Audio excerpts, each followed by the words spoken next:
कांदा रेसिपी बनवू।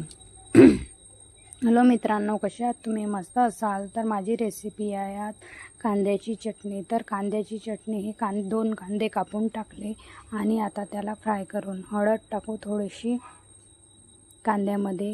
अशी कांद्याची चटणी अशी मस्त अशी वाटते।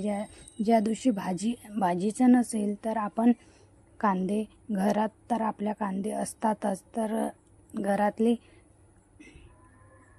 घरात कांदे असल्यामुळे आपण काही नसलं तर आपण कांद्याची चटणी तर अशी म्हणजे काही क्षणातच आपण अशी लवकरच झटपट अशी बनवू शकतो। तर मग हे पहा, कांदे चांगले होऊ द्यायचे, असे मऊ जळलेही नाही पाहिजे, पण असे मऊ असे लुसलुसीत होऊ द्यायचे। थोडंसं मीठ टाकलं त्याच्यात, आणि बघा तर हे मग पोळ्या मी कडक अशा पोळ्या बनवल्या। त्याच्यासोबत कांद्याची चटणी आणि पोळी एकदम मस्त अशी भन्नाट वाटते। तर या मग खायला।